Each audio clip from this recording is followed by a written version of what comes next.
I never know what I'll find. But honestly, that's the best part.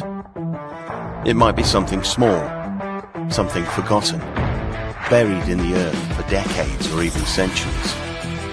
But the second I uncover it, there's a rush, a thrill, because I know I've just brought a piece of the past back to life. Every discovery tells a story. Some are tied to history, others to lost treasure. But it's not just about the find. It's about the moment, that feeling, and sharing it with people who really understand the excitement. That's what makes this more than just a hobby. It's a passion, a connection, a community.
It's Thursday. Excuse me.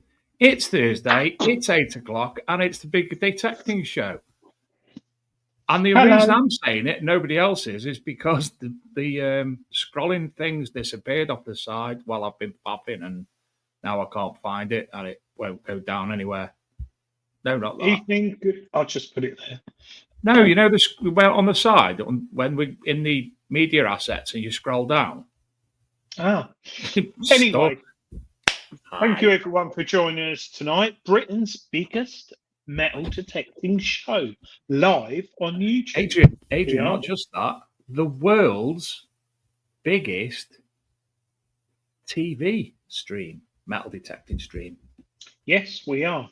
Even though there aren't many of us, 60,000 members of the NCMD, but only a few decide to watch us.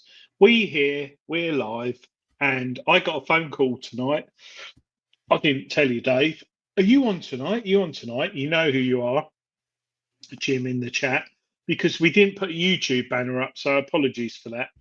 But we're here to talk about metal detecting and also other things. And also, we've got a guest on tonight, Mr. Cook. Have you heard of him before, Dave? Mr. Cook? Yes, I have. And I've got my banner thing working again. Oh, it's my own fault. So thank you for joining us tonight. We have got an action-packed show. We've got new metal detectors, new coils. We've got new updates. No, we haven't. There is going to be some new metal detectors coming out in the next, I reckon, few weeks. I know for a fact. So we will. Is that the one that you still won't tell me because of? No, there's another one. There's another one. Oh, thanks, mate. We haven't told me that one either. Well, it's a guest who comes on the show from Europe, and she will be one of them. Got something on my screen. So I think we might be having a new machine from Nocta. And and Is potentially it one of another them ones beginning with the letter P? Yeah. Yes. Yeah. But there might be more. So The thing with Nocta is, though, they don't do things by halves. They do one, they do quite a lot. It's a brand that it's the present that keeps on giving is Nocta, isn't it? I think Nocta, the last 6 years, have really hammered the metal detecting market, and it's all good because I personally think they've helped bring the price down on the big brands pre-Nocta. So Not just that, Adrian, but the quality of their machines, because there's a lot of people swear by the Legend. Just picking one out, there's people who swear by the Legend still because of the capabilities of the machine, such as that. Other manufacturers have had to step up and bring better machines out themselves. Well, if you look at the triple score, I've got a triple score, Nocta triple score, and I don't like the name, I'll be honest. And I think we told Dilek that, didn't we? We did. It's like, it's just, yeah, doesn't, it probably works well in America, but not in the UK. That's on a par with the Legend, albeit less tweakable. But again, the Nocta Legend, my son, he loves it. He loves the Legend.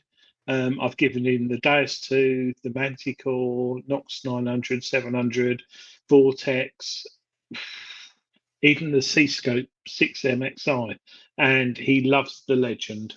So I don't know, something about it. Maybe it's they're designing their machines to be more for the younger market because the triple score is a really good machine. Oh no. Oh, Well, I obviously, just had an alert. we. What did you just say? I forgot already. I was just talking about Nocta machines and the younger market, and the younger market is the market that has probably been identified because it's an aging community. There's a lot more younger people involved in the hobby now, and the machines that they are supplying are actually more affordable for a younger generation and newer people in the hobby. Yeah, but that's like XP. You've got the Deus 2 Master now, which is a really, really good machine, and that's affordable. The Garrett Vortex VX9, they're all beginning to lower their prices down a bit. Funny enough, I've got this here, right? So to give you an example of a metal detector, so this is 1982, right? So we have, let's find a machine. I've actually got the exact same copy of you got there. We've got this, a VLF discriminator, yeah? From Fisher. From Fisher, £255. That's nearly 45 years ago. And there's lots of other machines there. So if you look at the cost and prices, and also you couldn't put that in the water. You couldn't have wireless headphones. You couldn't update the software. So I picked Fisher because they're sort of not really that valuable now. But it just goes to show how the more that comes to market, the better it is. Did you say £255 then? Yeah. So how much is that worth today? So I'm just on a website, inflation tool calculator. 255. That would be £1,167.61. So today. you've got the C-Scope there. Yeah. This is back cover, and this was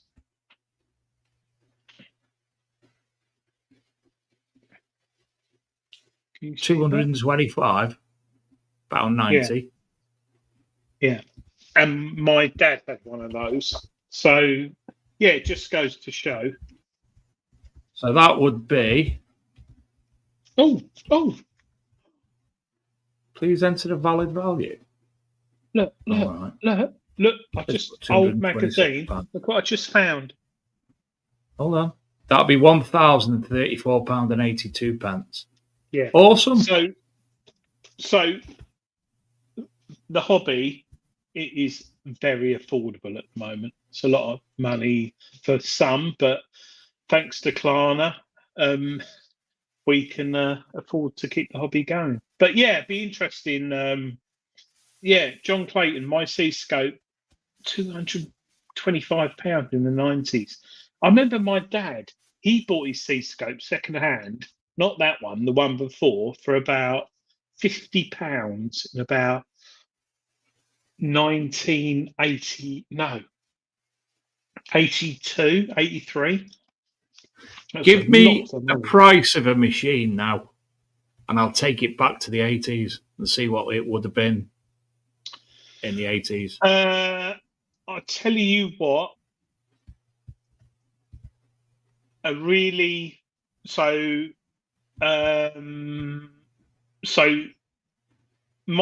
is from Regton, and this is a machine I think you can't go wrong with.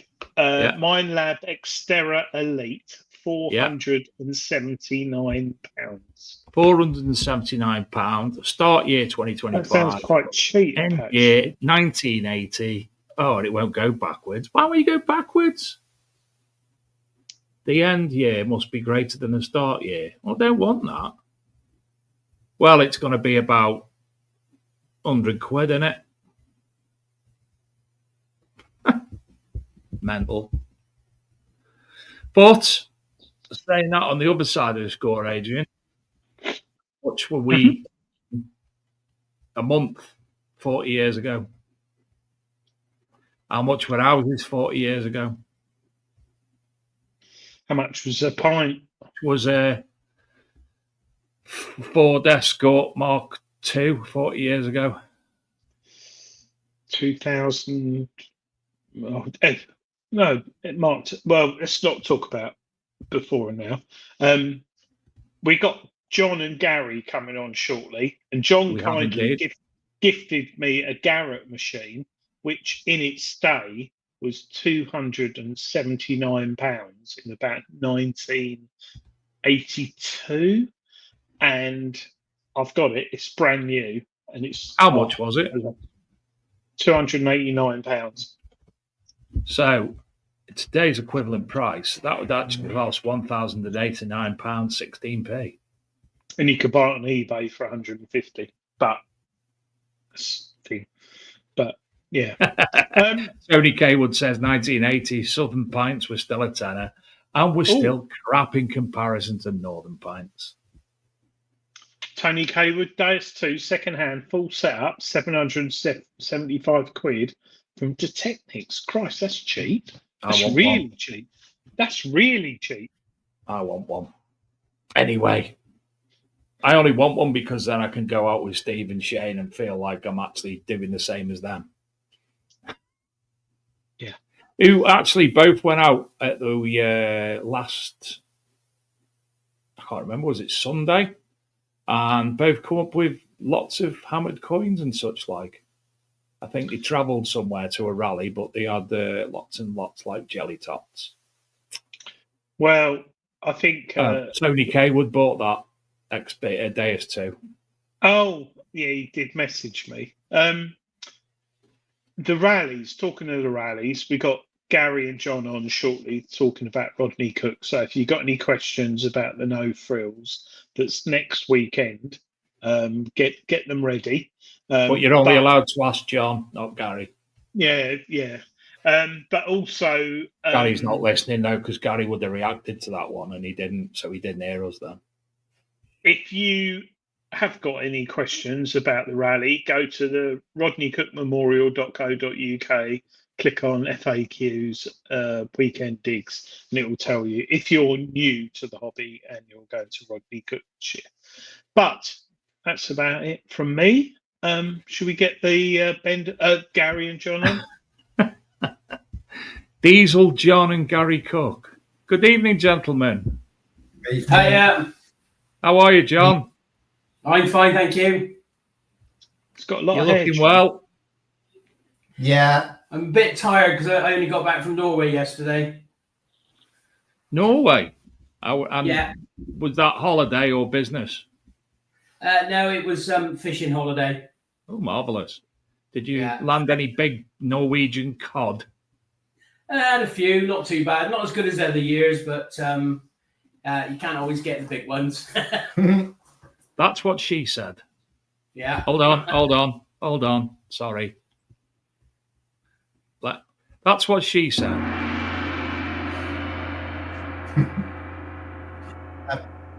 And Gary, how the devil are you? We haven't seen you for a couple of weeks. You have to. I'm not good at the moment. Sorry. Why? What's up?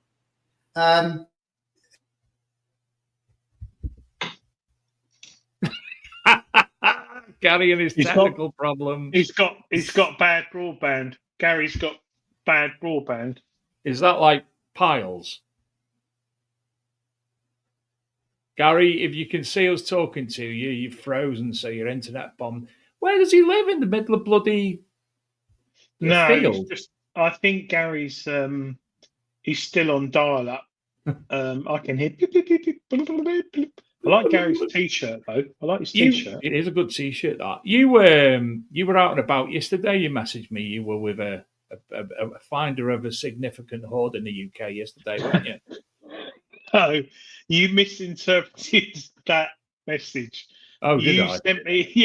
You sent me a video, and I jokingly said I was with that person.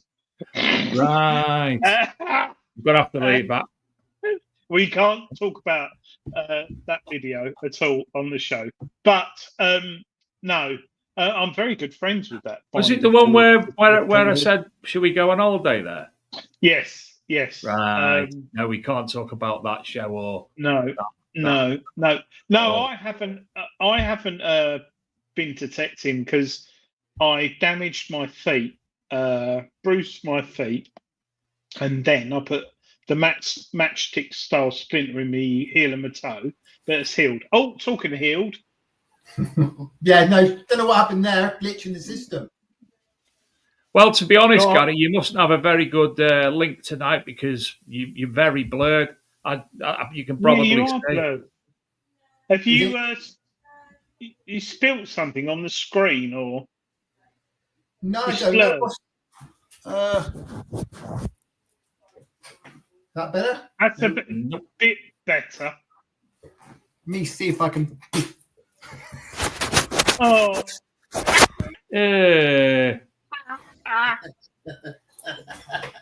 Either that or I'll get the hot wire. We'll get the wire out and we'll wire it up, connect it up the old-fashioned way with a bit of wire because I'm working on the Wi-Fi is good. Everything seems fine. It says it's got a good connection, but you know what it's like with me. Yeah, I think it could be the camera on the laptop. Is it a works laptop? Yeah. Oh, it's had some bashing then, hasn't it? Yeah, of course it is. But what I was saying was we had a bit of bad news today. One of our little cats has to be put down. She's got cancer. So me and Lisa aren't in a very good place at the moment. Oh, bless you, Gary. Oh, yeah, she's 14. And we had from kittens, two sisters, and Lizzie hasn't been 100% over the last couple of weeks or so, and she's been losing weight rapidly. And we tried her on different foods, and the vet tried her on different diets because they thought maybe with her age. But it was just slowly getting worse. And we took her in this morning, and the vet has basically said she's got a tumour in her and there's not a lot we can do apart from they've given her some injections and given her some painkillers, and hopefully will steroids and things which will induce her to maybe start eating a bit more, give her a bit more energy. But you make a promise when you have a pet to always look after them and always make sure that nothing will ever hurt them. And one of those promises is making a decision that the cat can't make. And that decision is, if she's suffering and she's in pain, then I end that suffering. And it's thing to have to do. But it's an awful thing, but I think you've got to look at the life they've had compared to what they could have had. I mean, it could have been round Dave's house. Yeah. So, you know, it would have just eaten like chicken nuggets, Cadbury's caramel. Chicken nuggets in our house. The thing is, you get so attached to them, and they're almost like, they're part of the family. And she's 14. She's not old for a cat. She's 14, but one of our other cat, I had a cat. The previous cat was 22. So you know, it's very sad, and it's my daughter, Rebecca, that who I feel really, really upset for, because she's devastated, and you can see it. The pain is unbelievably bad, and it's horrible. And you think to yourself, some people say, "Oh, don't we get upset for? It's only a cat," but they're part of your life. And the one thing people, I think, sometimes with pets they tend to forget is that in the time that we're alive, average, you can go into your 90s maybe if you're lucky. They're always in your heart, and they'll be with you forever. But it's a small part of time that they spend as part of your life. Dogs 10, 15 years, cats maybe a little bit more. But so they spend a small amount of time in your life, and they have a massive impact in that short space of time. But for them, you are their whole life. Their whole life is with you, and that's what they know. Your dogs, your cats, their whole life is you, and that is it. And that is, she's had a lovely, happy, pampered, sweet life. But to see her the way she is at the moment, it breaks my heart, to be honest with you. Well, we feel for you, Gary, and I think a lot of I've been there. I've had 6 dogs all the years I've grown up, and I found them harder than losing a person when they go. But it's very sad. But more importantly, putting your sad things aside, you're making a positive out of all your sad things in life, including what's happened in the past. Nick Berry said one of his cats will be 21 years old soon. Yeah, I can't believe so that. In human, it's 10 years for a cat, where dogs are 7. It's 10 years. So the cat's really 210 in human years. Yeah, our not really. I just made that up. Previous cat Sam was 22 when he passed away. So yeah, they can go a long time. But is there anyone? Stephen Brame, hold on a minute with your questions. We're not there yet. We're not there yet. I take my dog detecting. Does anyone take a cat detecting? I want to know. I've been in a field with.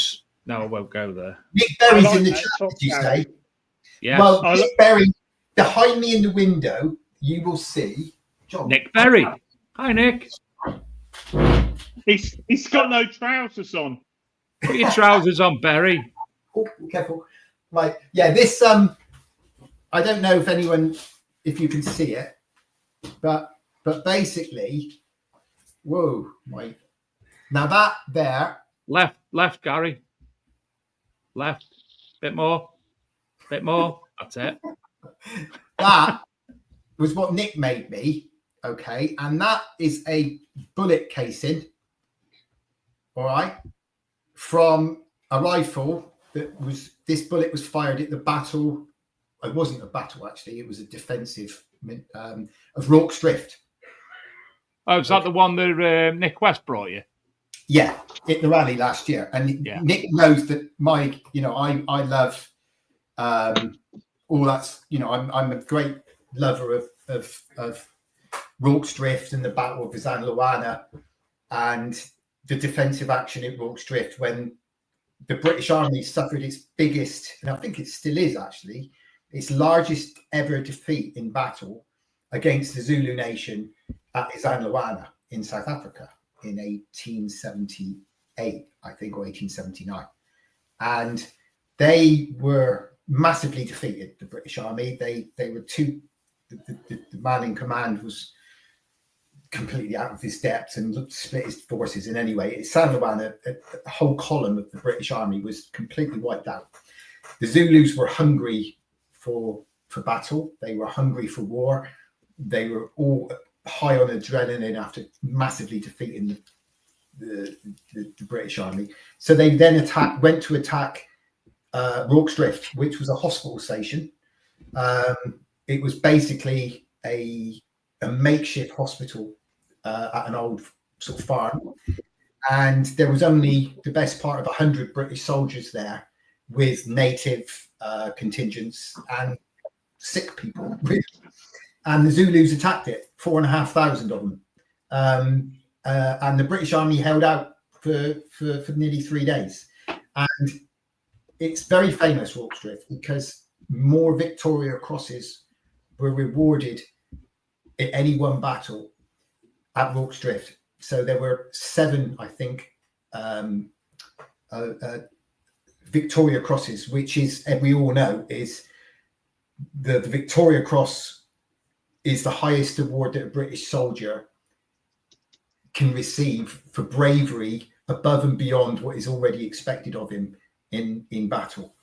And there was more Victoria Crosses awarded at the Battle of Rorke's Drift than any other battle in history. And it was a perfect execution of a defensive action. People say, some people call it the Battle of Rorke's Drift. It wasn't a battle, it was a defensive maneuver. And it's still, the tactics that were used at that battle are still taught in the British Army apparently today. It was almost near on perfect. And the Zulus gave up in the end. And there's a very famous scene at the end of Zulu when the whole thing is coming to an end and the Zulus have gone off into the distance and everybody's,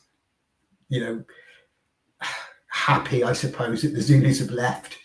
And then right at the very end, they come back and the whole cliff, the whole mountaintop is filled with more Zulus, and the British and the people survived the fight. Oh my God, we're dead. And the Zulus, now whether this really happened, we don't know, but they believe it did. The Zulus were so respectful of what the British Army had done that day over the 2 days of the battle. They honoured them with and allowed and just walked off. And yes, so it's one of so this bullet is from Rorke's Drift. And do you know what? Do you know what, Gary? That was a very long way just to say that bullet was from Rorke's Drift. Yeah. Don't ask you where he got his bloody. So that's why my T-shirt basically says, and this was Colour Sergeant Bourne, and he's we didn't ask you where you got your bloody T-shirt from. Jesus, that was a joke. But Rorke's Drift was named after an Irish trader, wasn't it, John? Gary? Yes. It was named after an Irish trader. And anyone who wants to research it, please go on Wikipedia or something. Don't ask Gary.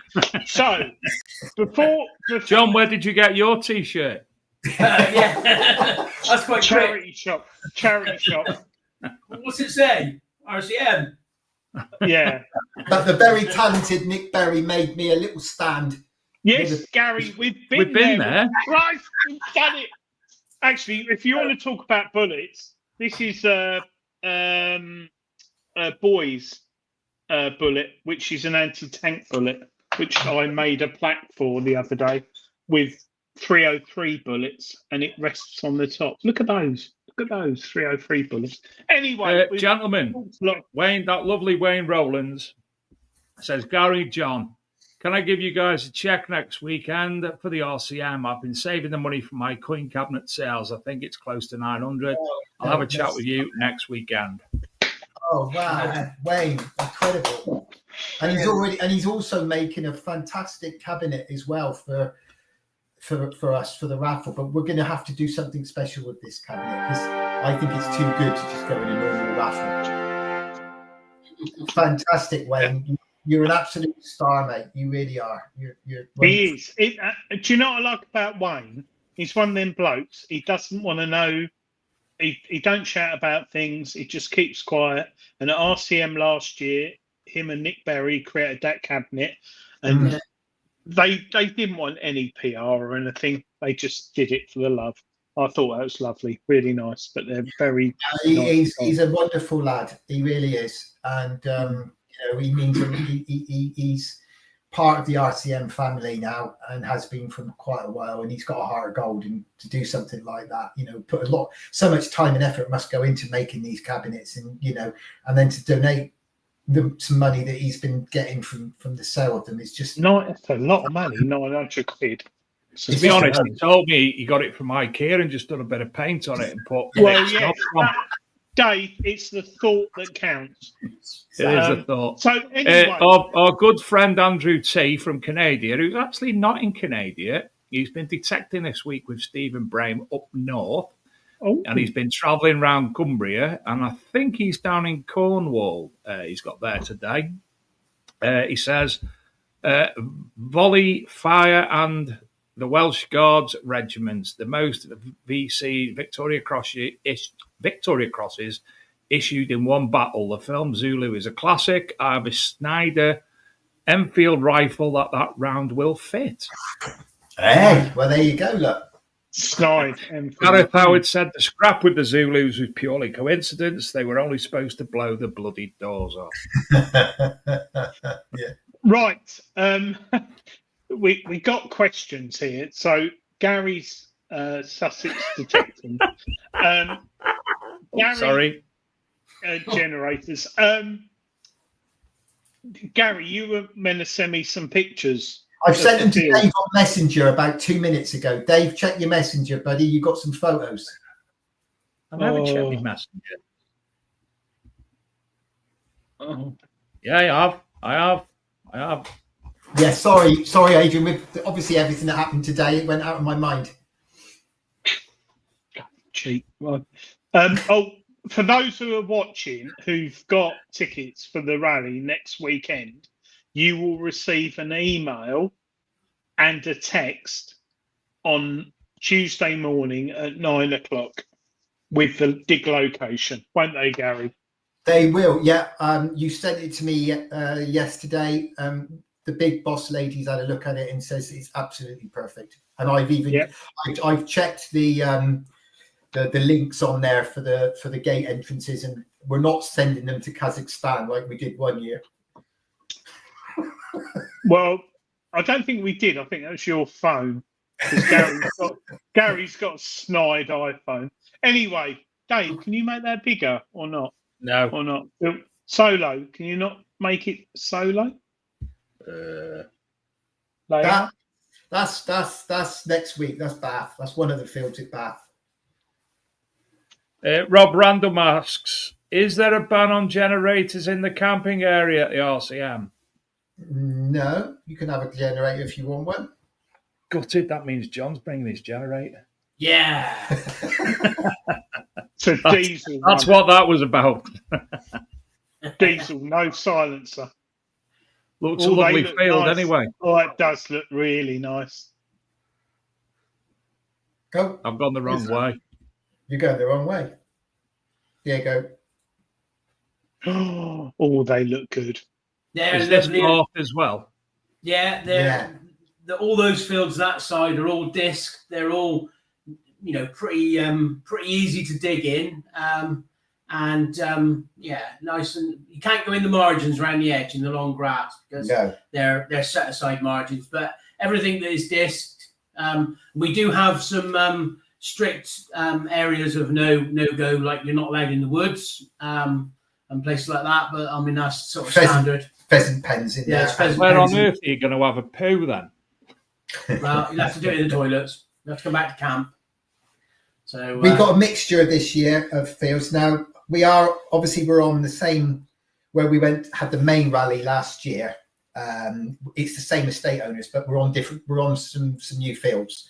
So it's fields that weren't used last year at the main rally. These are a bit further across, but they're right on top of the Roman road. Yeah. So the Roman road literally runs right through the site. So it's going to be, as I say, there's a mixture of cultivated. There's about 2 fields that are going to be in short stubble, but they're not allowed to do anything with those. They have to leave those in short stubble. But we've run the detector over it to just try it and see what it's like. And just last time, that night when we took those photos, we were just quickly tested it to see if it was, the coils went through the stubble. It's fine. It's soft stubble, so it'd be easy. And it's short as well, because all the farmers this year seem to be cutting their stubble right down to the ground, obviously, to take the straw off because the crops weren't very good. And you gain a little bit extra. Yeah. So our farmers, one of them, the yield was so bad that they're making it up with extra straw from the stubble, so they're 2 or 3 inches lower than what they normally would be. Yeah, that's perfect for detectorists. We will have some things that people need to be aware of. One of them is that we are on a very, very busy road going into the site, the entrance to the site. So we don't want to block a main road up, especially early in the morning. So I like to tell everybody every year. I mean, what's our entrance timing? Is it 11? Yeah, no, don't arrive before 11, and detecting is at 1 for Friday. For so we will have some fields available for Friday. We're not 100% certain which ones yet because we're waiting on a crop called lucerne, which some people called it alfalfa. Yeah, alfalfa. If those haven't been cut, then as always at the RCM, we have a backup plan. We have reserve fields on the other side of the road. Yeah. The busy road, which we've got access for, that have all been done, because the alfalfa or lucerne, I think we call it lucerne in this country. It's lucerne, yeah. If because of the hot weather that we've had, it hasn't. Normally they would have cut it by now, but it hasn't grown as fast because obviously the dry weather has been really bad. So it might get cut. We've had quite a bit of rain the last couple of days here, so it could encourage it to grow quite quick. If it does between now and 10 days time before the rally, it might have a trim. If not, it doesn't matter because we've got some other fields that we can use just in case, and those are all available at the moment. In fact, me and John are going to see the other landowner on Tuesday night just to confirm which ones we've got. Stephen, is there any pasture? No, the only real pasture field is the camping field, obviously, which we're not detecting. The rest of sorry, we don't have pasture down south, do we? We don't have much pasture. Not really. And to be honest with you, unless we get like a month's worth of rain in the next couple of days, you wouldn't be able to, unless you had a pneumatic drill, you wouldn't be able to get your spade in it anyway. It's so hard. It wouldn't be much fun. James Barnes, he could do some geofizz. Oh, where have we gone? Where have we gone, Dave? Oh, there we go. James, big Dave. James, not too sure. James, I'll have to ask the landowner for permission on that one. All right. There's some sensitive areas on that estate, so I have to be careful on that. But I can always ask permission. Just to confirm, Gary, what are the main rules for the event and John this weekend, apart from dogs, because you can't have dogs because of livestock? Barbecues? Barbecues, well, at the moment, because of the really, really dry weather, the landowners are a little bit anal about open fires, because in Wiltshire we have had fields on fire over here. The fire engines were only out the other day, weren't they? So there is a ban on open fires and open fire pits. You can have barbecues as long as they're raised off the ground and they're controlled properly, but no open fires, I'm afraid, guys. Not at the moment. Talking about what you just said about fields on fire, I was telling Adrian just before the show, I was reading something on Yahoo News. There's been a swathe of area of the Yorkshire Moors on fire, and it's actually been blowing up unexploded ordnance from the Second World War. It's been getting that hot. So that tells you a tale within itself. The fields around here are like little tinder boxes. They really are. And any ember or anything could just set it off. You know, they're even anal about if you're in a stubble field, you know, even just dropping down a cigarette.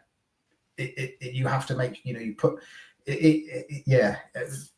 But we have got some rain due over the next few days, so it might ease up a little bit. But at the moment, as it stands, they have basically said, yes, you can have a barbecue, but no open fires.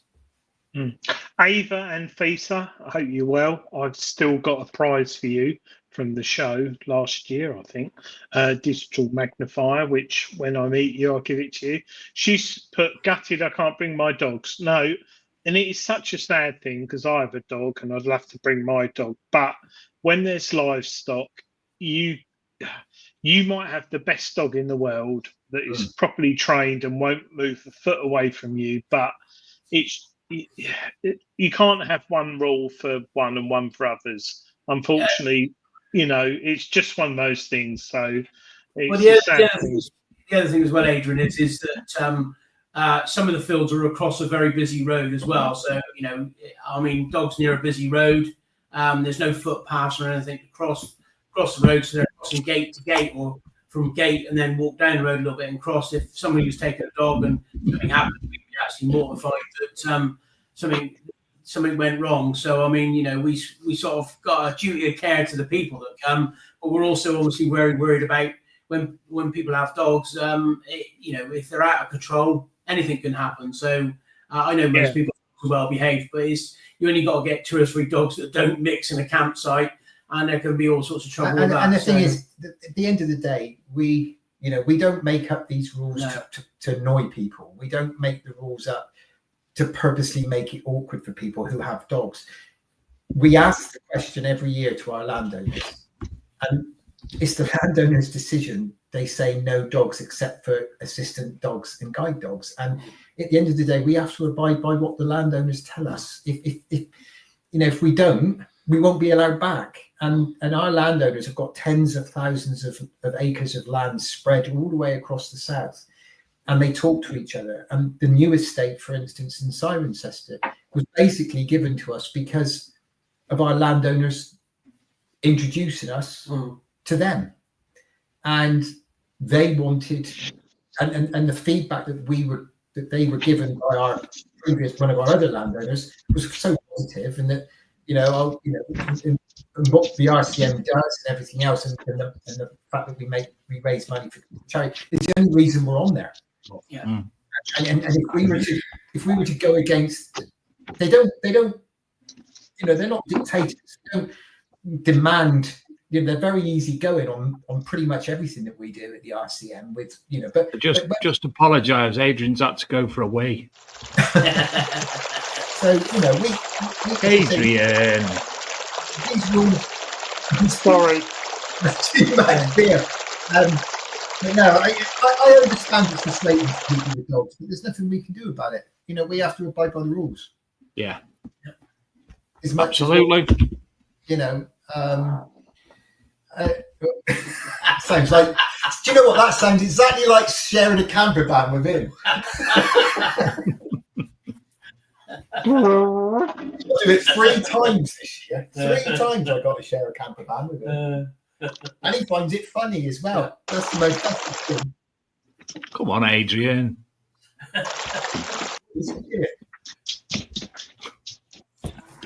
I can hear him shaking his wangle there. Oh, there you go. Right, mate. So the first one is at Bath. The second one is at Cirencester. And the third one is back at Hungerford on different fields from last year. Now, we have got this year, every single No Frills, we will have a burger van, coffee and tea vendor, and a bar. So we will have a bar. So that's good, because we didn't have a bar last year, did we? No. But they're bringing a small bar this year. So that's good. So at least we... Just got a comment in the chat, Gary, from Gareth Howard. Will you be doing vegan and gluten-free food? No idea. You have to ask the food vendor. Under the 1997 Act 20, Section 22, event organisers are legally obliged to provide a dietary requirement for vegan and gluten-free people. Okay, well, we'll have to ask our food vendor that. Otherwise, the event can be cancelled. I just wondered what your thoughts are on that. Well, I'm sure our food vendor... I was only joking. I actually was reading back there. Where's he put this? Give it a couple of years. Yeah. Probably, the way the country's going, it'll probably be a bloody little bit of requirement. Sorry, Gareth. Hopefully, you found that comment funny. Yeah, and do you have toilets for everybody, dogs, inclusive? There'll be separate ladies' toilets. Yeah, but what about other sexes? Well, again, we will have we will make sure. Oh, he's stumbling over his words. The neutrals, or anyone who identifies as a lamppost or a lamp or anything like that, they can use that specific toilet if they want to. And if there's Gary, I've got a very important question for you. You put a picture on Facebook the other night and tagged me in it, and I'm wondering why you're tagging me in pictures of cake. Well, because I know your love of cake, and we've had conversations over the years about you loving cake. I'm very svelte. People can tell I don't eat much cake. Me and Lisa went to. I went to show on Saturday last week. We went to Cirencester to go to the museum and have a look around and everything else, and I was given a fantastic.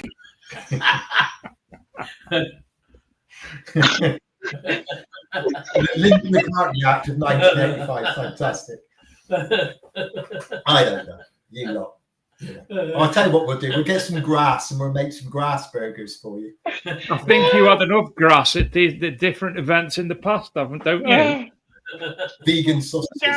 Gary, could we give Gareth Howard a free ticket to our RCM event? Because I really want, both me and Dave really want to meet him, because he has made me laugh more than, I love all our viewers, but Gareth, we even had a clip on the show, Gareth's laugh.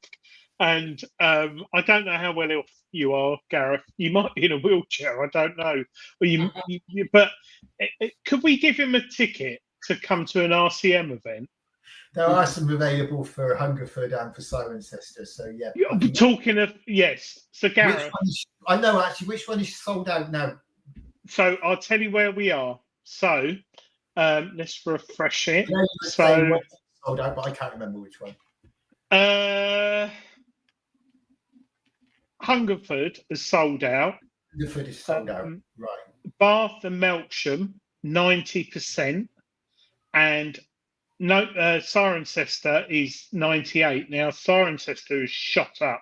Now, could you tell us a bit about Cirencester? As in... Yeah.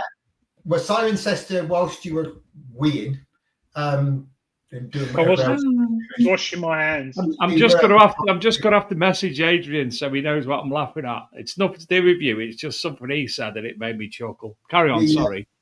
Cirencester is a brand new estate for us.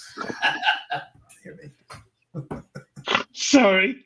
I never work with animals and children. I think that's what they say. That's what they say, isn't it, John? Don't work with animals and children. Sorry, go on, Gary. So what was it? The question? Cirencester. Near Cirencester. Yeah. So that is a brand new estate. Like I mentioned earlier, the only reason we got that is because our other lovely landowners convinced them. that we would be worth a punt. The state have basically got a zero ban on metal detecting. Always have. We're the first. We're the first to go there. We're the first group to ever get permission to go there. In fact, they don't even give individual permissions on these. Our contract was very lengthy, and yes. Our negotiations were quite difficult because obviously we were allowed to go and meet the farm manager and stuff like that, and we had a chat. But then we had to get past their own events manager, which was quite hard work. And then once we'd done that and read all the contracts through and done all of that sort of side of it, they were happy, and we're quite excited about where it is. And we do have a few restrictions. We have to go very careful on our entrance to there because it is a private estate. So we want people to be very respectful of the speed limits and being quiet when they go through a certain area when they go into the site. So but everybody comes to the rally normally are fairly well behaved, so it shouldn't be a problem. But it's a nice area. It's a nice site. There's plenty of land to go out. You can walk to virtually every field from. Sorry, I'm laughing. Sorry, I'm not laughing at you, John. I'm laughing at the comments about Gareth Hayward's wheelchair. Gareth Howard's wheelchair. Get me off, because Very hard, John. Yeah, so it's a very nice site. It's level. It's all easy walking distance from the camping area, and then it's obviously in the location. It's in a very good location, so we're quite excited about that one. So we're just hoping that everybody enjoys it. It's about 350 acres of land as well. So we've got. You all right, mate? Sorry. He's still laughing. I'm watching him because me and him laughing. can see the bottom of the screen. We got a little. Hold on a minute. We've got a little box at the bottom of the screen, so we can see the three of them. So I can see him laughing his head off. It's when people post things like this.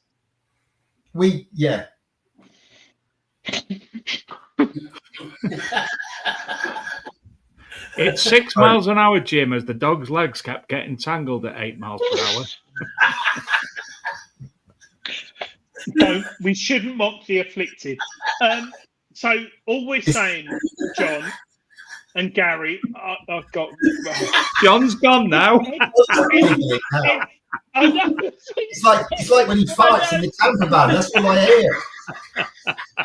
It's what he does. I'm trying to sleep and he lets his fart you've ever heard in your life. And for an hour he's giggling like that. It's not funny. Can I just point out, us three are laughing our tits off and Gary's still talking. I'm just imagining Gary's got legs. He's probably got wheels on the back now. Anyway. Right, buddy. Stop it. Laughing at John. I think John found that. I think that tickled right. John. So, the one near Bath and Melksham is still available on the RCM website. The Cirencester, which I think I'm going. No, where am I going? I don't know where I'm going. But go to rodneycookmemorial.co.uk and click on tickets. There's still some available. Well, I think I don't know about Cirencester, to be fair, but we'll have to wait and see. So there's no point in me talking, is there? Really? Gary, will you up any people? Will we what? Sorry. Up the tickets? No, not for Cirencester. No, we've capped it at 350, and it will stay at 350. We have to put on a very, very good show in Cirencester. Although we're trying to deal with it in the landowner, it's impossible, isn't it? But yeah, no. To be all joking aside, Cirencester has to stay.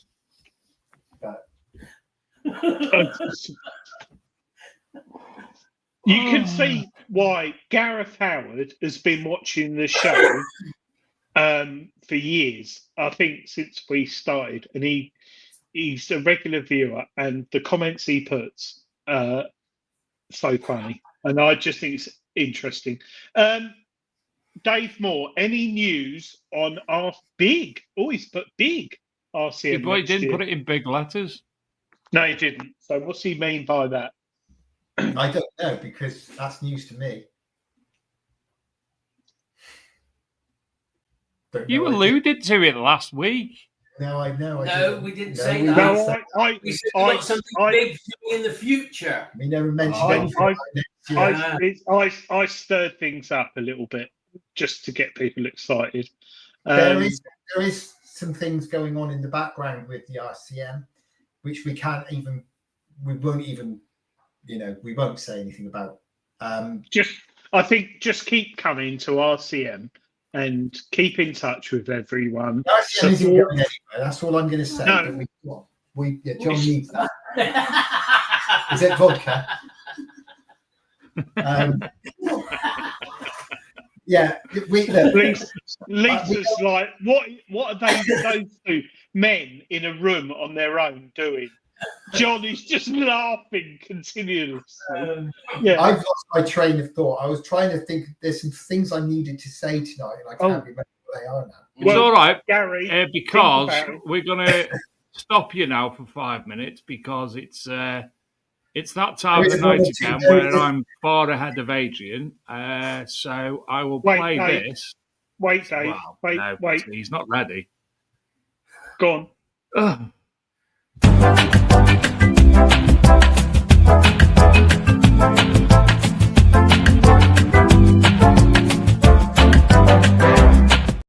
Things we need to talk about. I can't remember what it is. Yeah, he's got things to talk about. We don't know where. So it's that wonderful time of the evening again.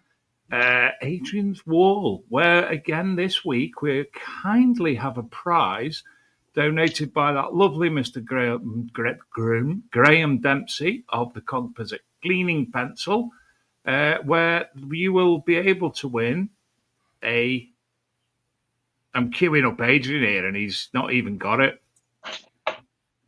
What? Composite Swiss Army Pencil kit. Which is one of my favourite detecting finds this year. I love it. Absolutely love it. It's got everything on it. So if you don't find treasure, you can find one of these. So cool. Last week's winner was Derek Sherwood. Really he's sent an email, hasn't he, Adrian? Yeah, thanks, Derek. He was over the moon with his find, and thank you for watching the show regularly, Derek. David, you know what tonight's prize is? Yes, I do. And I'll start with number 21 because that is the law, and then I'll pass over the number choosing to John and Gary. Oh, Lisa's even had a go tonight. And it's not a crotal bell, and it's not a crockle bell, and it's not a candle snuffer, and it's not a dog's leg. Oh, shit. It's happened again. Who? No, don't tell us who.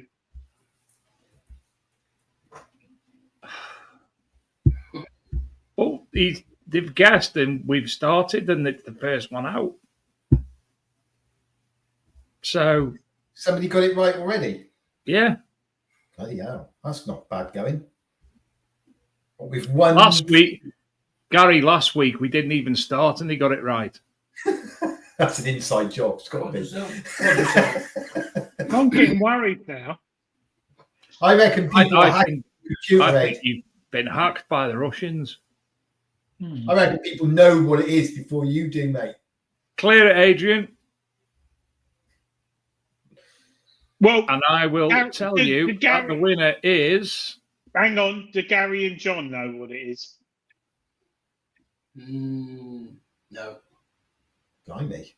You should do by that shape. It's part of is it the end of a trumpet brooch? Yeah. There you go. And the winner is Mr. John Clayton. So well done, John. Oh, well done, John. Adrian wouldn't know what that is. He's never found one. I actually have. I found a trumpet brooch. Gary, I found a few trumpet brooches. But it's just fibulous. So, Adrian, tell us.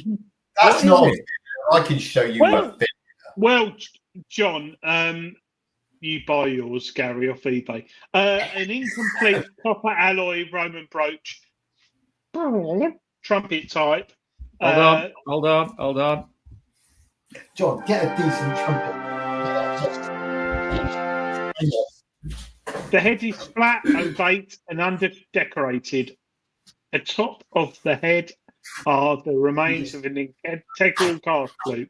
There are 2 transverse lines at the base and 2 transverse breaks where the loop would keep projecting. The back head has 2 projecting perforated lugs on either side of the head. The right one is now broken to house an extent spring of coils. The bow is broken, blah, blah, blah. So well done to our winner. Yeah, just, oh, God. We can't block him like we do James, can we? Just, yeah. So, Dave, well done. Because I don't want Gary showing his eBay finds. You were going to say bets, weren't you? And then decided to change your mind. Yeah. But I have found. But I have found better things than Gary. If you want to do metal detecting top trumps, I could trump him. Yeah, I'm sure you could. Yeah. I reckon all 3 of you could trump me in like what's up you now. Apart from carrot cake and stuff like that, but all right, Jamie. You would have loved the Milky Bar cake last week. Wow. Sorry, the Milky Bar cake. Dave would have just. What, his bottom? My lungs would have exploded somewhat. It was just incredible. That's all I can say, really. It was just incredible. The Milky Bars are on you. Yeah. I don't like cake. I'm just looking at it. John Clayton. Adrian, do you have John Clayton's details?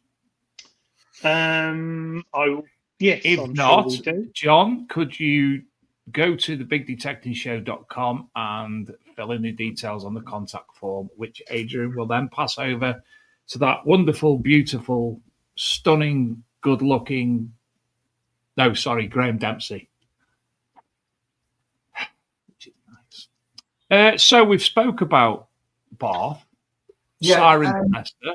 I've remembered a couple of the important things that I was trying to remember to tell you. The new site at Siren Sister, we have to make sure we put on a good show. Okay? Sorry, I've not got John Clayton's details. So if John said okay, so John will send that through to you. Go on, Gary. Sorry. Yeah, sorry. So Siren Sister, we really do need to make sure that we put on a good show. You know, we show them what the RCM is about, what we do, and how we run things and how we work, and that includes the guests and all the attendees. We really can't stress enough on this one that if we can put on a good show and we can behave ourselves and we can make the landowners, comfortable. Good word. Yeah. We will be invited back, and they have thousands of acres of land spread all over the west in the south. So we really need to make sure that everybody who comes respects that, because it could make the future of the RCM a lot easier. Yeah. Especially for me and John. Yeah. Because as we all know, finding sites and land to host these events is very, very difficult. So when you've got a landowner with thousands and thousands of acres and has invited us to be there, we want to make sure that we mainly, well, pretty much all their land's not detected. So I mean, it's a great opportunity for people to come to the RCM that are hoping to find nice finds. We're what we tried to do, which we've always tried to do, Gary's always tried to do right from the very beginning, is we've had opportunities to go places and we haven't been there because we tried to pick the areas which are rich in history. We're fairly confident that people will come because we know it's about charity. We get that. We understand what we're trying to do, but we're also trying to make sure that when people come to the rallies, they actually are on potentially good areas of land. So and this landowner has lots of areas around the Cirencester area, up through the Cotswolds and places like that are in good Roman sites, good Celtic sites and stuff like that. So we really want to put on a good show and behave ourselves there and impress them so that they don't have to think twice next year about saying, well, they were a little bit troublesome last year. We need to make sure that we get this right this year so that it could make a serious future RCM. Excuse me, in very, very productive areas. Have some water, bud. I think John and Gary, if ever you put on an event that wasn't successful, I would be shocked because I pride myself in helping out with the RCM. And I look back 5-6 years ago when I chatted to Gary about helping out with RCM. And when you put your name to something, you make sure you do a bit of research. And RCM for me is an amazing event. And everyone who goes to those rallies, you get the odd person who complains because it's too hot or too cold or too wet. But you guys, you nail it. And I think hats off to you. And you probably hear it loads of times, but I think me and Dave would justify this in saying that you guys put on such a well-organised and amazing an event, don't they, Dave? They do indeed. And I have just had some secret photographs sent to me by one of our viewers, which show this year's donation to the Rodney Cook. And I've got to say, it is absolutely phenomenal. I think I know You know what? I don't know, unless he's in the chat still. Wayne, would it be okay for me to share the images? I'm sure you wouldn't mind. I have to get back on Facebook now. In fact, I'm sure it will. So, Wayne sent me a sneak preview of the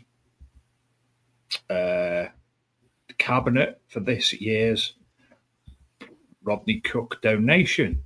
And now I'm just going to... Will you get me up? Why am I on screen? Stop it, Adrian. Share screen. Back off.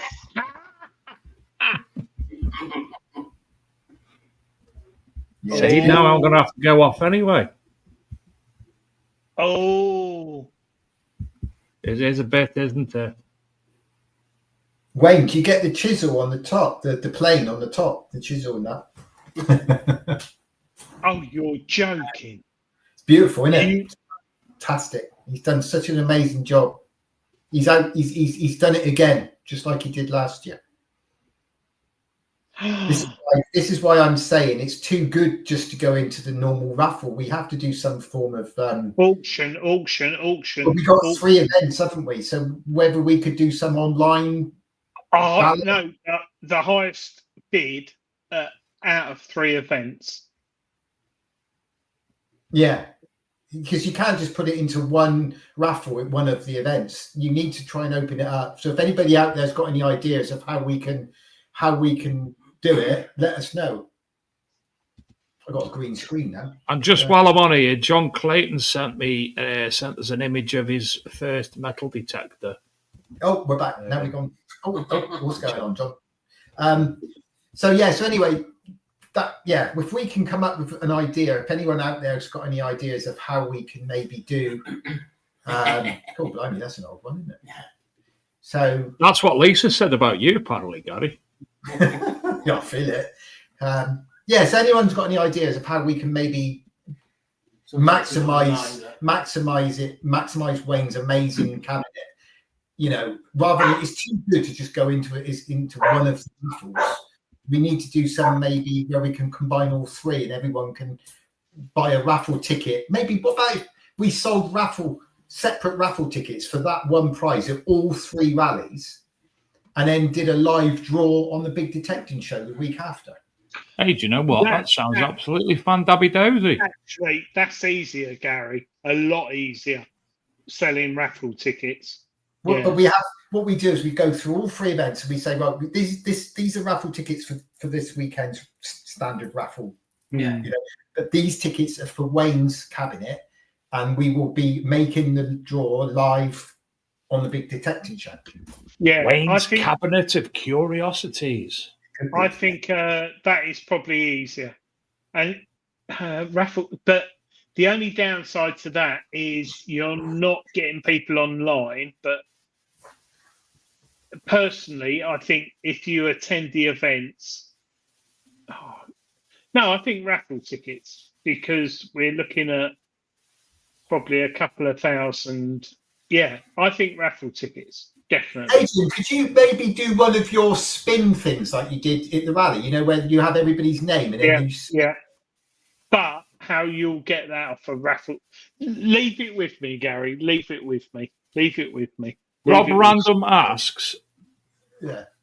Which tell me which event you want about, Rob, because there's 3 events. He wants to know how close the nearest field we can detect and how far is the furthest field. I don't know. On which one? That's what I'm asking. So the camping field on, just trying to think of the last one. So we don't know on the last one yet because we actually haven't mapped the site for the last event at wherever it is. Hungerford. Because somewhere that way. The camp field is in the middle of the the Bath site. The camp field is not far from the entrance, and you're within one field of walking distance, depending on whether the lucerne is actually cut. There's fields all around the campsite. If not, they're one field away to sort of central of the site, and it's no more than half a mile, I would say, to the maybe 3/4 of a mile to the furthest point away. Yeah, it's not like it's spread out and they're a long way away. If we do have to make on the first rally, if we feel like we want to open up some more fields, we have a pocket of land a bit further a walking distance away, but it's 2-minute car drive. Yeah, a 2-minute car drive, and we have a site where they can drive onto the field and park if they need to. So we've got it covered on that. Yeah. So basically, the first rally you can walk to every field fairly short distance.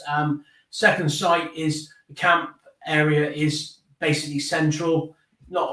It's not a long site. Remember we went to Temple and I think it was about 2 miles to the top of the site. It's nothing like that. It's because we've only got 400 acres on first and second site sort of ish. So it's quite easy walking distance. Yeah. As I say, it's a no frills rally, so we haven't got there's a maximum of about 500 acres in one of them. So it'll be Now I did call into Hungerford on my way home on Tuesday, and had a good chat with the estate manager there, and he's coming up with a really nice selection of fields because the Hungerford event was effectively the third one. We were always going to do 2, weren't we? But Hungerford came up because we were inundated with people who believe that there's unfinished business there and they wanted to go back. Anyone who came to the Hungerford estate last year knows the finds that were made. There's some fantastic finds at Hungerford. You 2 were there. You saw it for your own eyes. I didn't find any of them though. You've got to switch your machine on, Dave, and actually come off the camp. I think what it was, I actually said Sid Perry at the start of the event. Sid set the Manticore up for me and he put stuff in it, and it was just. Don't get Sid to put settings in because he sabotages it that everybody else will fail. It's probably. Yeah. Well done, Gary. As John's, I know what John's about to say, and I can agree with him already. Go on, John. It's because you couldn't hear because of the generator. Or it's because I didn't get any sleep because of the generator. Yeah. So Hungerford basically is a revisit because everybody messaged us, well, not everyone, but a lot of people messaged us saying, can we go back? Can we have a revisit? So we arranged for it to be revisited. And there's new fields. And we have some new fields. So we have a mixture of the productive fields from last year with some new fields. So we will see what happens there. But like John just said, we haven't completely confirmed the camping field. He has kind of suggested to me that it's instead of stubble field this year, we're going to be on a pasture field for camping. So, and then we'll have a lot of fields. Just to interject, there's a lot of people asking how they can buy tickets. Will they be able to buy tickets if they're not attending? Dave Moore's come up with a solution for the entirety of this. Maybe Gary Smith at Lockdown Competitions, who's already got the infrastructure in place, could do a special with the sales for the raffle, let's call it, or competition to win the.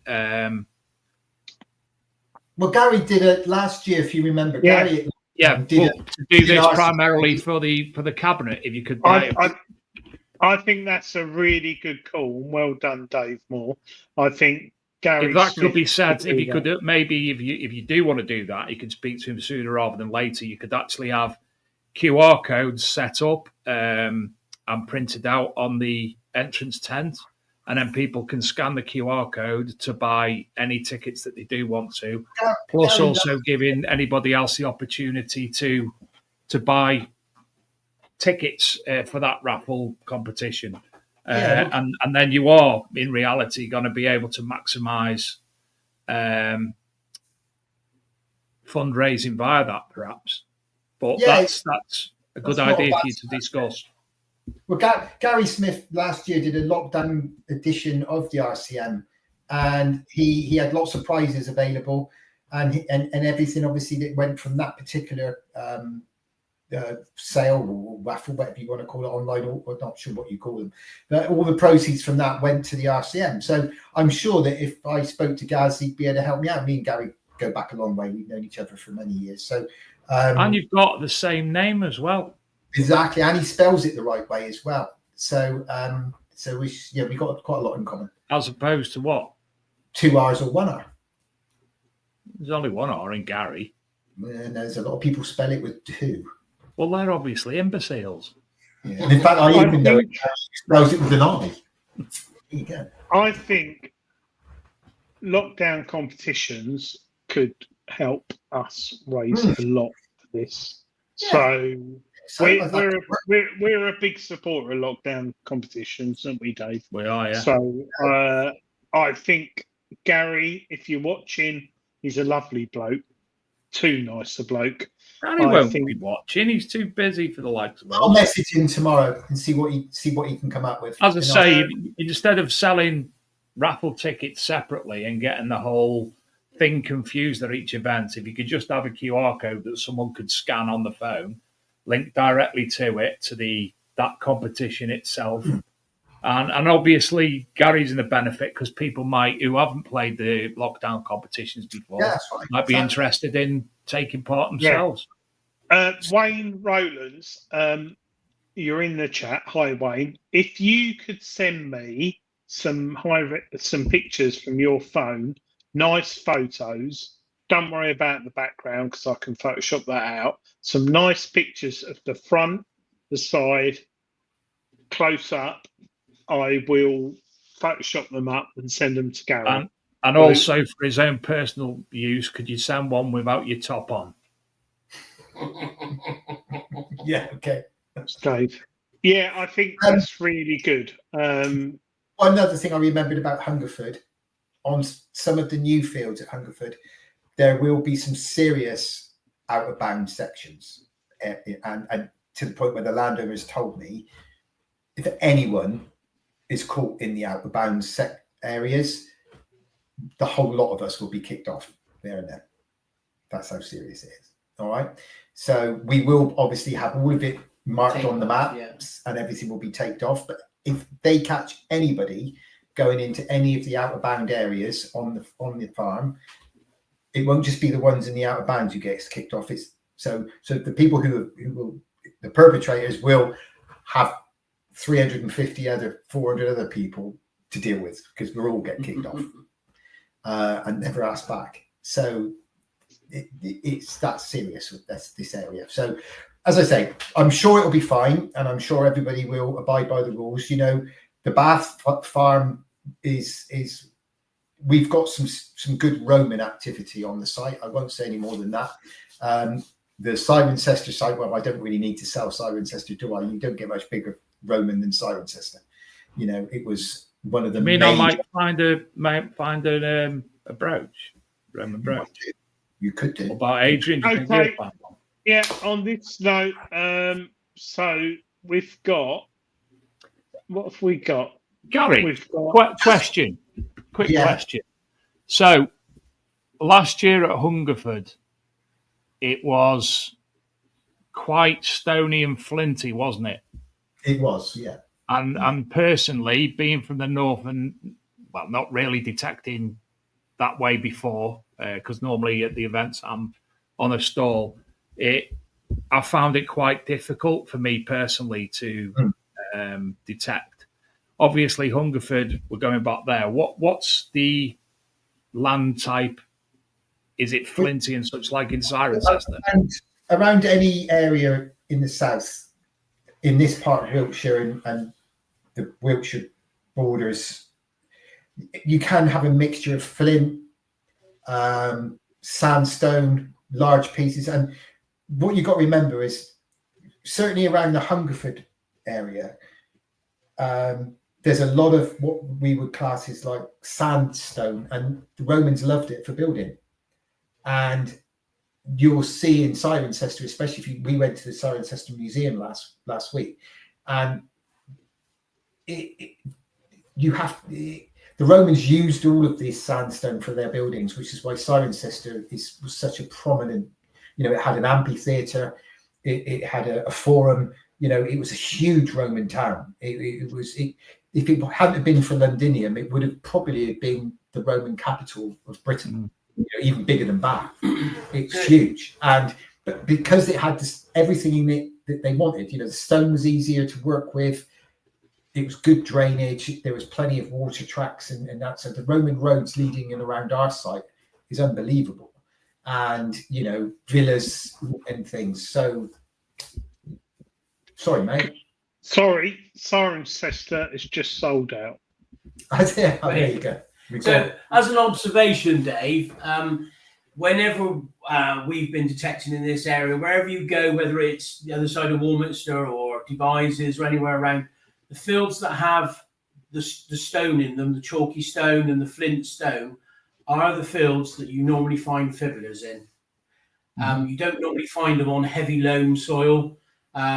You'll find later periods of metal detecting finds, like hammered coins from William the Conqueror onwards, on activity sites where there's a lot of soil, but the more brushy the ground we have, it seems to be that's where the Romans seem to work the ground.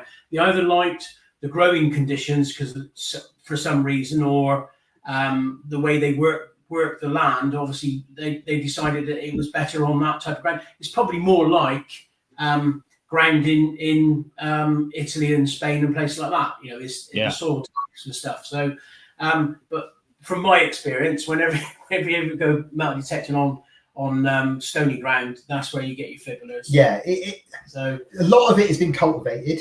So, and the one thing I will stress, although we have had a couple of days where it's been raining, and today we've had more rain today than we've had for months, it's still going to be very, very dusty. You know, we had 2 hours of continuous rain here today, and then on I went out in the car, nipped over to my daughter's house, and there was a tractor working in the field. And even though we'd had 2 hours of rain, there was still a pillar of dust flying up from behind it.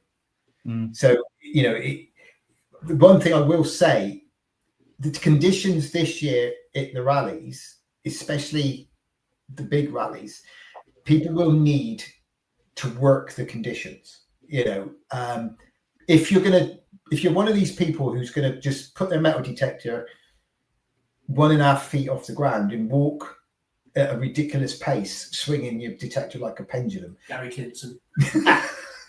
Yeah. Don't complain if you don't find anything. The conditions dictate this year with the dust and the dry. You know, I went out last week, and no word of a lie, I dug down nearly 8 inches to find with a target, and it was bone dry. 8 inches down, no moisture in the ground whatsoever, not a worm in sight. They've probably gone deeper than they've ever gone before. And those conditions will dictate what is found at the rallies. You can have some rallies where people say it was rubbish, nothing was found. But because the conditions are so bad at the moment for detecting, with the dryness, people don't listen to their machine. And my only advice to people is that in very dry, dusty conditions, you dig every single signal that you're not sure of. Because if it sounds like iron on the circuit with your machine, the chances are that by the time you've taken 2 or 3 inches off the top, the signal will start to clear up a little bit.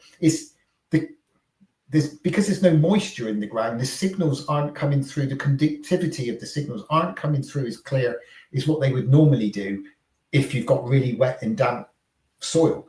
So if you've got people who are at an event for 2 or 3 days and all they've got in their head is, well, if I don't get a signal in this field, I'm going to that field, and I'm going to that field. And they spend their whole time meandering around half a dozen fields and not actually concentrating on listening to what their machine is telling them. And I can guarantee you there'll be a lot of finds that get missed at the rallies this year because of the dryness of the soil. Adrian, do you find that, you know, we talk about this quite often, do you find that you find more finds in the winter period than you do in the summer? 100%, yeah. 100%. And sorry, go on, John.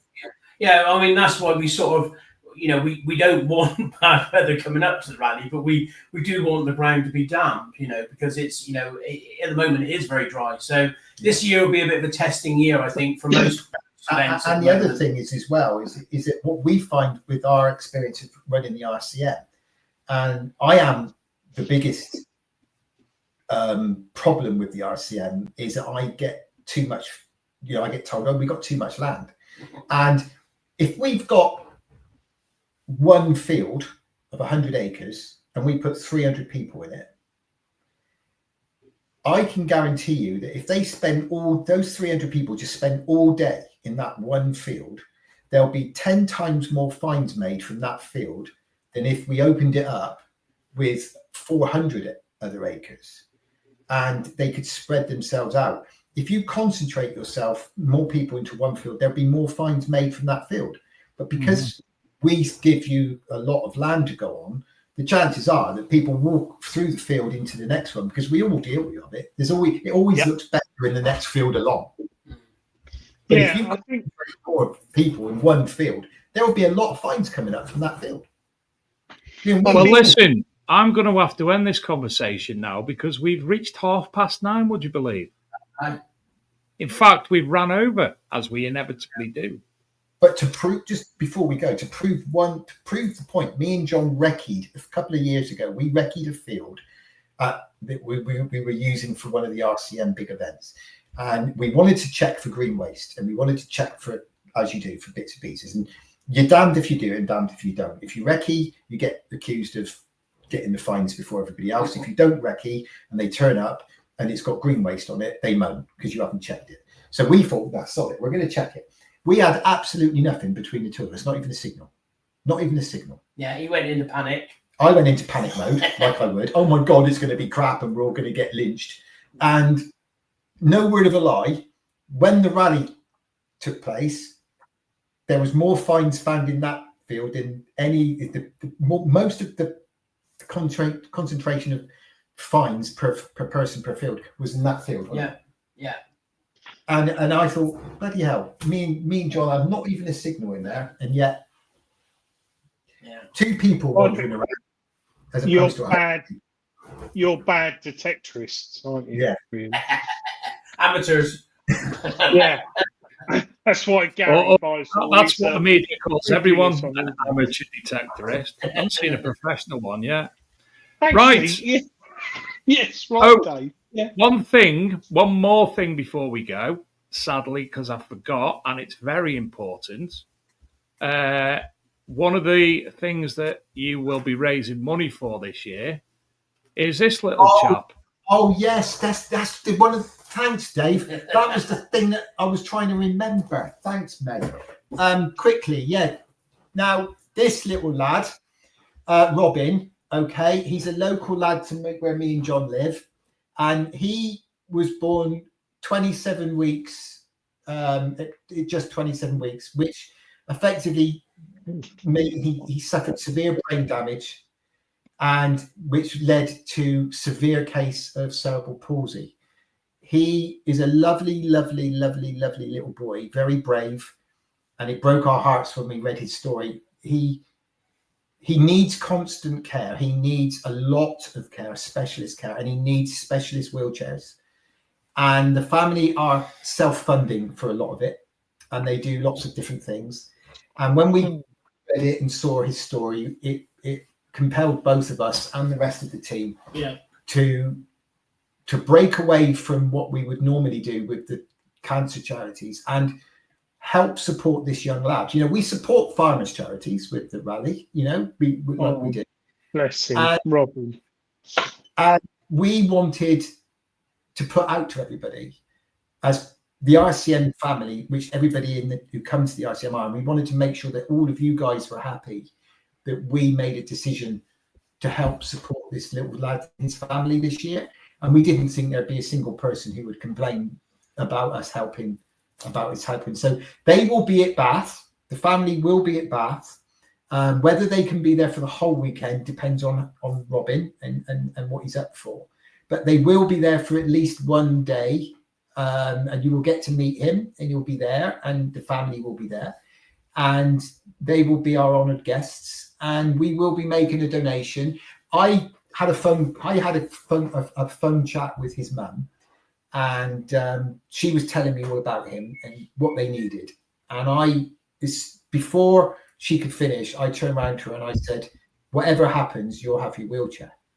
And she just burst into tears. And she, what do you mean? I said, well, exactly what I'm telling you. The RCM will pay for his wheelchair. Whatever happens, we will buy it for him. And she just broke down in tears, and she just couldn't believe what she was hearing. And I said, that's what we're here for. This is what we do it for. This is what the RCM is all about. People like that. It says what they need is especially a wheelchair with harnesses and supportive inserts for 5,000. Supportive chair for shopping trolleys, park swings and chairs, etc. 400. Therapy standing ladder 200. Therapy walking bars 400. And weekly physiotherapy for a year 4,600. So they're looking at raising 10,000 in total. And as he gets older, have you got a link to his Just Giving you could put in the chat? I have, but it's about 4 million things wrong so long. So if you go onto the Big Detecting Show Facebook page, for those of you who are on Facebook, I put a link up on the RCM page. I was going to say Gary's done that, and on the RCM he shared it to Big Detecting Show.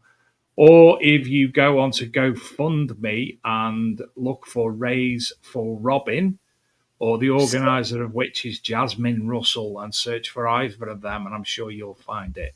In fact, Raise for Robin or Jasmine Russell. Some of the RCM followers have already started putting in donations, I noticed as well, which I thought was lovely. And it's as he gets older as well, as he grows, you know, things become obsolete, you know, they get too small. So it's an ongoing thing with him. So as I say, she just couldn't believe when I said to her that the RCM will fund. And as I say, for us, it's what we do the rally for. It's to help people. And absolutely. That's the whole part of the RCM. It's what it was started for, and what it still stands for to this day. It's never changed. We all know the RCM volunteers and the RCM team. Nobody takes anything out of the RCM apart from the satisfaction of knowing what we do makes a difference, and it makes a difference to people's lives. I've just donated, so I haven't. Yeah, I will. Yeah, Right. Well, that's Raise for Robin. Don't forget, you can raise for Robin. That'd be fantastic. And they'll be at Bath in a couple of weeks as well. I will. Yeah. Gary and John, it's been absolutely fantastic as ever. Apologies for making John giggle a little bit earlier. It was not the intention of Gareth Howard. What event are you two coming to? Are you coming to all of them, or any of them, or one of them? I'll be at Cirencester and Hungerford. I won't be at Bath. Okay. Aid, what about you? Cirencester. Well, I'm not. No. Well, yes. What was that? Okay. Is that yes? Oh, maybe. I'll be there. I'll be at one event. Brilliant. I'll be at one event. Yeah. I did ask Derek. I'm too busy mincing about sorting out your bloody admin, Gary. Just make sure you're at least one of them. So before we forget, anyone who's going to the event this weekend, Tuesday, 9 o'clock, you will get an email and a text, the dig locations. So don't forget, if you've got anything that you want to contribute to the RCM raffles this year, because we're not holding the big event, where the raffles, we need a bit of help. So if anybody has got anything they want, they don't use anymore, or anything they won in a prize and they just never use, just throw it our way and bring it down, and we'll put it into the raffles, because with people like Robin and that, every little bit helps. So no matter how, whatever, I'm going to put him into the raffle. Dave, Dave, if you want to win him, you can have him. I won John years ago. Sea fishing with John in Speedo. No, they can go fly fishing with me. There you go.